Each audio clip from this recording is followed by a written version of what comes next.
Okay then, it is time for another transfer roundup. As ever, we divide this up into regions. We're actually going to divide this up into another region as well, because we're going to divide this up into retirements, because there are some retirements that don't have assigned teams, and so we're going to have to go through that as well. But without further ado, let's start off in China, where we see, like this player, letting the Korean tank Kane go, and he'll be no longer assigned. I believe this has caused like this player to pull out of a tournament that they were going to take part in because they can't field enough players. So that's really unfortunate. I wish Kane all the best in his future endeavours / finding another team, and I hope he does well in doing that. Let's cover these retirements first before we move on to the actual main regions. First of all, Oberon, the Korean tank player, he is retiring. That is really unfortunate. Oberon has grinded in Korea for years, and it's really unfortunate to see him go. Also, Roki, the Korean support, had some time in the Overwatch League. He is retiring, and as well, we are seeing the American support Kaka retire after leaving the Vancouver Titans a little while ago. Kaka citing the game isn't fun anymore. To be quite honest, I think the meta's in a pretty good place right now, apart from maybe the Brig buffs. So I'm not sure about that reasoning, but you know, it is what it is. Those three other retirements from non-assigned to retiring. Anyway, let's go over to EU right now then, and we see that the head coach of the Young and Beautiful, I always do that, head coach of Young and Beautiful, the Pakistani coach IQB, he will be leaving the team and retiring. So that's another retirement, but it's from a team, so that's why I didn't include it in the others, and I wish him all the best in his future endeavours. Then we have the Belgian tank Hades. He will be leaving Shoesman Crew EU. He will no longer be assigned, and again, I wish him all the best in finding a new team. We also have the Danish support Doggo leaving Caspian, and he will no longer be assigned either. Again, all of these are outgoings pretty much in Contenders, because that's the kind of the way it is at the moment. And we have Ad Astra per Aspera. That is really difficult to say in one sentence. So Ad Astra, that's what I'm going to say from now on. We have two people leaving them. This is Norwegian coach Glatz01, and this is the Swedish DPS player Circle. They will both be leaving Ad Astra, and they will be, or Ad Astra, and they will be no longer assigned. I wish them all the best going forward. Some movements at Violet Speed Momentum.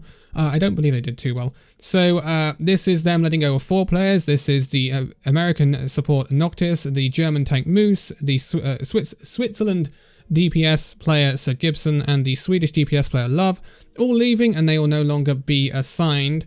Then we have at Shoesman Crew EU, the British DPS player Fees. He will be leaving Shoesman Crew EU and retiring. So I wish him all the best going forward. And lastly, in the EU, we see that the Italian support player Freyu will be leaving Angry Titans and will no longer be assigned. So I wish them all the best in the future, trying to find a new team. But now we move on to the North American region. First of all, we're seeing the Mexican DPS player Molthal move from Noble to Odyssey. Odyssey doing pretty well in NA Contenders right now, so I wish him all the best at his new team. I'm sure he will do great.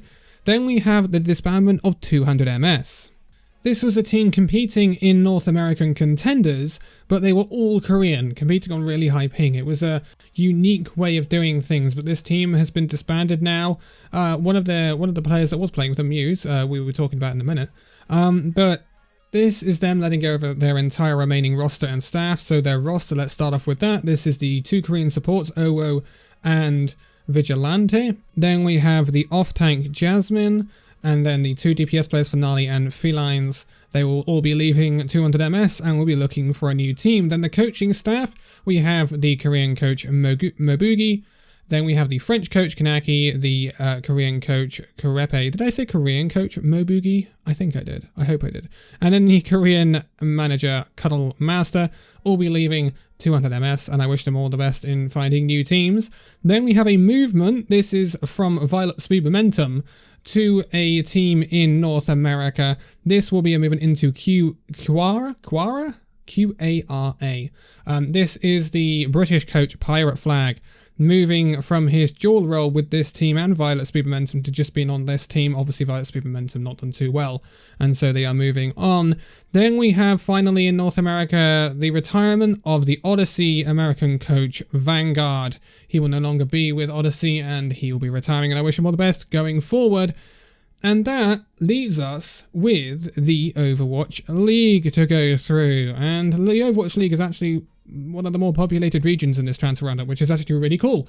Anyway, let's start from the bottom, shall we? First of all, we have the retirement of the Washington Justice support player Ark. Ark has been a mainstay in the Overwatch League for about 3 years. He is a very storied name in Overwatch esports. I wish him all the best going forward into whatever he does next. It is a loss. He didn't have the best of seasons last season for the Washington Justice, but I do wish him all the best going forward. Now we have a transfer that we've already talked about in another video. This is the transfer of the Korean main tank Fearless from the Shanghai Dragons to the Dallas Fuel. So, big coup for the Dallas Fuel to get one of the best main tanks in the league from 2020. Big loss for the Shanghai Dragons, and it will be of big interest to a lot of people to see if the Shanghai Dragons make an effort to replace Fearless or whether they go with Stand 1 for 2021. It will make a big difference to expect to a lot of people's power rankings. This is a big coup for Dallas. Again, it's the Rush effect, it's the Element Mystic effect. Because Fearless was at Element Mystic before he was at the Shanghai Dragons the first time. His career goes goes Element Mystic, Shanghai Dragons, Team CC, Shanghai Dragons, and now Dallas Fuel. So big signing. And when you see a tank line like Fearless and Hanbin, that's something to be feared. Dallas Fuel shaping up really darn well. I said we were going to talk about 200 MS again, and this is because of their main tank. This is the Korean main tank Muse. He was on loan at 200 MS because he was active on the Eternal Academy. That is the Paris Eternals Academy roster that was disbanded quite a while ago. A lot of rumors were that he was going to get promoted to the Paris Eternal, and then it turned out that the Paris Eternal was going to collapse, so it wasn't going to be him. And then there were a lot of rumors about Muse going to Florida Mayhem because Fate would be going to the Shanghai Dragons, because Fearless would be going to the Dallas Fuel. Turns out he's not going to any of those places. It turns out Muse's destination is the Los Angeles Gladiators, and I think this is a massive move for the Gladiators. A really, really good main tank to pick up to put alongside Space, if that's who they decide to stick with, alongside the other signing they're going to be talking about in a minute, and the people they already have, like Birdring. I think this is a monumental signing, and then the rumours about Moth as well. I think this Gladiators side is really shaping up to be one of the better teams, if not one of the best teams in the league in 2021 if they continue on their current trajectory. So this is a massive pickup for the Gladiators, and it must be a feels good man to be a Gladiators fan right now. Really, really good moves. Then we have news of the Korean DPS player Jerry. We all love ourselves a bit of Jerry, don't we? Boston Uprising last season, he was one of the shining lights on the Boston Uprising. He was one of the guys that put a smile on your face with his plays, and he's no longer at the Boston Uprising. He left, but his destination is still in America. It is Washington Justice, and that means he will be plonked alongside Decay and Tuba. Interesting. Justice are to be feared in a double hit scan matter, I can certainly say that. Will we see Jerry over Decay? I doubt that a lot. It'll be interesting to see how Washington Justice mold this all together, alongside obviously their big main tank signing of Mag from Runaway, and we still have to wait for their support line as well. Big moves from the Washington Justice, and it'll be interesting to see if they can cap it out with a good off tank and 2 supports, and then all of a sudden you're looking at a really, really good roster. But yeah, good signing for the Justice. Then we come to the Guangzhou Charge. This was the announcements that happened at 2 AM my time after that power rankings video had all been made, and it's really annoying because Guangzhou Charge have gone down in my power rankings now. So they've let go of Nero and Happy, 2 people that were one of the founding members of the glowing Guangzhou Charge. Happy is a massive free agent, and also Nero as well, but I think Happy more so. Happy is probably a target for Dallas Fuel. I wouldn't be surprised. Dallas Fuel need a long-range hit scan player. Happy would fit that very, very, very nicely. He can also play a bit of Tracer as well. He'd be a very good fit for the Dallas Fuel. I think there are also other options that the Dallas Fuel could look into. So maybe that's a potential destination for Happy, but I would extremely doubt that Happy will be dropping out of the league. I'd expect him to find another Overwatch League team. I'd be very surprised if he doesn't. And then Nero is a bit more on the edge. I think he could find himself at a lower end Overwatch League team. I'm thinking of teams like Toronto Defiant, Houston Outlaws. I think we could see him in somewhere like that. I don't expect him to be in a really big team though. I think he needs to do a little bit of proving before he can really step up to a plate that's quite a bit on it, shall we say. And then lastly, at the Guangzhou Charge, we have another movement out. This is another one of the founding members of the Guangzhou Charge, but this is to another team. This is Shu. This is Shu moving for the Guangzhou Charge to the Los Angeles Gladiators. This had been rumoured for a very long time that Shu would be moving to the Gladiators ever since they lost Shaz and Big Goose.